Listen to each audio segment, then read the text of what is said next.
இன்னைக்கு மாணிக்கம் தாகூர் டெய்லி டிவியில் பேட்டி கொடுக்காரு.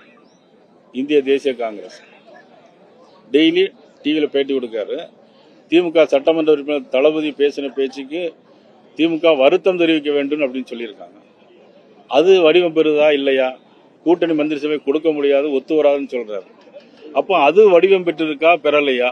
நாங்கள் இப்போ எங்களுடைய வடிவத்தை பார்த்தீங்களா? இப்போ மதுரையிலே எப்படி இருக்குன்னா சென்னை முழுவதும் என்ன எப்படி இருக்கும்?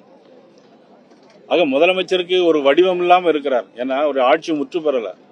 525 தேர்தல் அறிக்கை சொன்னாங்க. கிட்டத்தட்ட ஒரு 70 தேர்தல் அறிக்கையை தவிர மீது ஒரு 90 தேர்தல் அறிக்கை பாட்டிலி நிறைவேற்றிருக்காங்க. மீதி எல்லாமே நிறைவேற்றப்படலை. இன்னைக்கு மருத்துவமனையில் செவிலியர்களாக இருக்கட்டும், துப்புரவு பணியாளர்களாக இருக்கட்டும், இன்னைக்கு இடைநிலை ஆசிரியர்களாக இருக்கட்டும், அரசு ஊழியர்களுடைய ஓய்வூதிய பென்ஷனாக இருக்கட்டும், எதுவுமே முற்று பெறல. ஒரு முற்று பெறாத ஒரு ஆட்சி, தேர்தல் அறிக்கை நிறைவேற்றாத ஒரு ஆட்சி.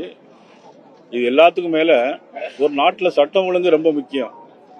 ஒரு டிஜிபியை கூட போட முடியல இந்த அரசாங்கத்திற்கு.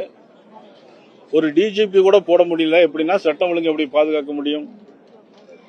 சாத்தாங்குளத்தில் ஒரு லாக்அப் டெத் மரணம் நடந்தது.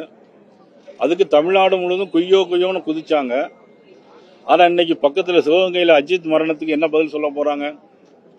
33 லாக்அப் டெத் மரணங்கள் நடந்திருக்கு. 33 லாக்அப் டெத் மரணங்கள். சரி, ஒரு போலீஸுக்கு போய் போலீஸ் ஸ்டேஷன்ல போய் கம்ப்ளைண்ட் கொடுக்க போனா கூட அந்த பெண்களையும் ஜாதி ரீதியா திட்டுறாங்க.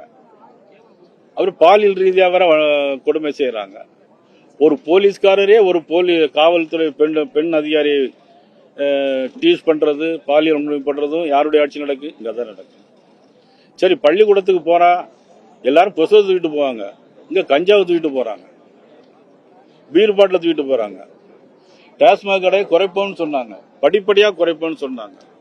நம்ம அன்புக்குரிய சகோதரி கனிமொழி அவர்கள் கூட சொன்னாங்க, எல்லாம் நம்ம குடிச்சிட்டு எல்லாம் வீணா போறாங்க, இறந்து போறாங்க அப்படின்னு ரொம்ப வருத்தப்பட்டாங்க.